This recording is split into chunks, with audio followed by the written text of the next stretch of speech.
तो माँ वैभव पाई जैसे एकता। हेम कुंड का माँ और गंगोत्री का वैभव पाई जैसे एकता।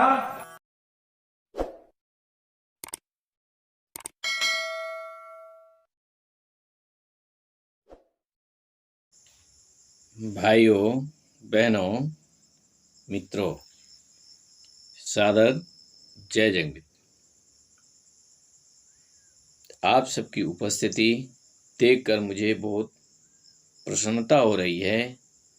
आशा है आप इन गूढ़ वैज्ञानिक शोधों को अवश्य समझेंगे और जीवन में उतारेंगे। आइए आज हम छोटी सी एक चर्चा आपसे करते हैं। डीएनए का विकास कैसे हुआ? वैज्ञानिक डीएनए चिल्लाते हैं, तो आइए। डीएनए को जीव में सूचना तंत्र, इसे जानुकीय तंत्र या जानुकण भी कह सकते हैं। डीएनए को हम अभिज्ञता कहते हैं, यानी मंशा की प्रवृत्ति। डीएनए अंतरिक्ष के किसी कोने में या किसी परग्रह या किसी तारामंडल पर नहीं बना है और न ही किसी ग्रह के वातावरण में बना। जब असंगठित ऊर्जा, जिसे चेतना या आत्मा शब्द से संबोधित किया जाता है, के ऊपर विस्फोट के दौरान संगठित ऊर्जा का लेप तरल ऊर्जा चढ़ जाता है। यह संयोगन आकर्षण और चुंबकत्व के सिद्धांत के कारण होता है। मित्रों, यही इच्छा शक्ति लाखों करोड़ों वर्षों बाद जीव में डीएनए सूचना स्रोत तंत्र के रूप में विकसित होता है। डीएनए जीवाणु के भीतर उसकी इच्छा शक्ति का केंद्र है, जो क्रमशः विकसित होकर बना है। हर जीवन अपने सृजन के लिए अपने डीएनए के मुताबिक स्वयं जिम्मेदार है। उसको कोई भगवान न तो बनाता है और न ही मारता है। वह इन सब परिस्थितियों के लिए स्वयं जिम्मेदार है। इंसान जब तक अपना डीएनए, अपने दिल दिमाग प्राण को नहीं खोजेगा, तब तक उसे इन बातों पर यकीन नहीं होगा। इंसान को खोजने के लायक और अपने हित के लायक बाहर कुछ भी नहीं है। वह स्वयं अपना सब कुछ है। यही डीएनए ही है जो अंतरिक्ष से ऊर्जा को आकर्षित कर अपने गुण स्वभाव में बदल लेता है। जीव, जंतु, वृक्ष, वनस्पति सब अपने पूर्व डीएनए के मुताबिक अंतरिक्ष की ऊर्जा को आकर्षित कर खट्टा मीठा गुण सत रज तम स्वभाव और शकल में तब्दील करता है। यह डीएनए सूक्ष्मतम कण होता है, जो जन्म जन्मांतरों तक विकसित होते हुए साथ में रहता है। अर्थात हर जीव का धर्म, प्राकृतिक स्वभाव का आधार उसका डीएनए ही है। यही उसका धर्म भी कहलाता है। मित्रों, इसी डीएनए को समझने के लिए हमारे वैज्ञानिक कई प्रमाण दिया करते हैं।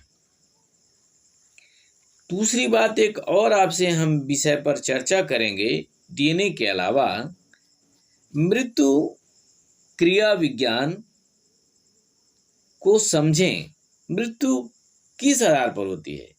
मृत्यु एक साइंस मेथड है, प्रकृति सिस्टम है, या कि किसी और की इच्छा पर मृत्यु होती है? आइए इसको समझें। मृत्यु से सारी दुनिया डरती है, पर वह है क्या, थोड़ा समझें। मनुष्य के सिर में दो ही गांठें बहुत ही महान एवं मानव के लिए सदा ध्यान देने योग्य हैं। एक प्राण तत्व को संगठित करती है, जिसे त्रिपुटी कहते हैं।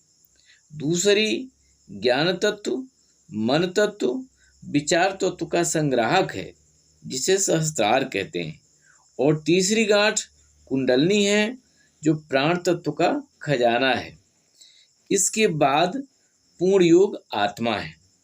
जब त्रिकुटी की ऊपरी भित्ति कमजोर हो जाती है, अर्थात अन्य तत्वों की कमी अथवा चुंबकत्व की शक्ति कमजोर हो जाती है, तब वह सविता प्राण का आकर्षण करना बंद कर देती है। सविता सूर्य के तेज को कहते हैं। उसकी कमजोरी धीरे धीरे भी आती है और एकाएक भी आती है। जब सविता का आकर्षण त्रिकुटी द्वारा नहीं होता, उस समय पार्थिव शरीर रोगों से ग्रस्त होने लगता है, अथवा रोग से न भी ग्रस्त हो तो भी शरीर का तेजोबल धीरे धीरे कम होने लगता है। त्रिकुटी के असमर्थ होने पर अन्य प्राण केंद्र कुछ समय तक काम करते हैं। इस कमी को मनुष्य समझ नहीं पाता। जब कुंडलिनी में प्राण तत्व संचय बंद होता है, तब कुंडलिनी निर्बल होने लगती है। जैसे जैसे कुंडलिनी निर्बल होती है, वैसे पंच तत्वों में निष्क्रियता आती जाती है। उनसे संबंधित इंद्रिय अंग निष्क्रिय होने लगते हैं। कुंडलिनी क्षीण होते होते उसके सूक्ष्मतम प्राण तत्व न्यून हो जाते हैं। तब वह मानसिक तत्व कण कूर्म को घेरे रहने के बजाय सीधा होकर उस कण अर्थात कूर्म को स्वतंत्र रूप से छोड़ देती है। जब कूर्म को छोड़ देती है, उस समय तक शरीर में काफी बेहोशी, मूर्छा जैसी स्थिति आने लगती है। तत्पश्चात बचा हुआ शेष कुंडली तत्व सुषुम्ना नाड़ी के छिद्र से होता हुआ ऊपर की ओर उड़नशील होता है। उस समय उसके बिखरे प्राण तत्व उसकी ओर खींचने लगते हैं और पैतृक केंद्र के साथ जा मिलते हैं। ऐसी स्थिति आने पर जीव को एक विद्युत खिंचाव के झटके का आभास होने लगता है। तब मनुष्य घबराने लगता है। उस क्रिया के होते समय उसको बहुत ही आश्चर्य होता है। वह मन ही मन सोचता है कि ऐसी क्रिया आज तक शरीर में नहीं हुई, आज क्यों हो रही है। इसी ऊहापोह में वह हक्का बक्का रह जाता है। अज्ञानी तो घबराते और भयभीत हो जाते हैं, किंतु योगी ज्ञानी इस वस्तु स्थिति को समझकर अपने स्वजनों से अपने मृत्यु होने का पूर्वाभास करा जाते हैं। जब कुंडलिनी तत्व सहस्त्रार के छिद्र होकर उस गांठ में पहुंच जाती है, तब वह सूक्ष्म मन, ज्ञान, इच्छा, विचार तत्व आवरण वाली शरीर देखती है कि पार्थिव शरीर अब तेजहीन हो गई है। तब उस सूक्ष्म शरीर का सूक्ष्म मन अपने कारण मन, अवचेतन मन को आत्मा का समन है को सूचित करता है। जब सूक्ष्म मन अपने कारण मन को सूचित करने का भाव करता है, उस समय पूर्ण बेहोशी जैसी स्थिति आ जाती है। उसी बेहोशी स्थिति में सभी ज्ञान, विचार, इच्छा एवं मन तत्व समेटने लगते, उड़नशील होकर ऊर्ध्व मार्ग में स्थित हो जाते हैं। उस समय जीवात्मा ज्ञान शून्य हो जाती है। इन यंत्रों के सुसंचालित होते रहने अथवा बिगड़ जाने की कोई नियत तिथि एवं सुनिश्चित समय नहीं होता। इसलिए गर्भ से लेकर बालक, तरुण, बूढ़े यदा कदा मरते रहते हैं। यह मरने की क्रिया त्रिकुटी से चलकर आत्मा के निकलने तक में कम से कम 2 घंटा, अधिक से अधिक 15 दिन तक लग सकता है। इससे अधिक भी हो सकता है और कम भी हो सकता है। जब पार्थिव शरीर निष्क्रिय हो जाती है, तब जीवात्मा उससे निकलने की इच्छा करती है। बिना पार्थिव तत्वों के अविच्छिन्न होने के पूर्व जीवात्मा निकलने की इच्छा नहीं करती है। त्रिकुटी को शल्य क्रिया से देख नहीं सकते। शल्य क्रिया करने पर मस्तिष्क में वायु प्रवेश कर सकती है, जिससे मृत्यु सुनिश्चित हो सकती है। इसी तरह कुंडलिनी को भी शल्य क्रिया से अनुभव नहीं कर सकते।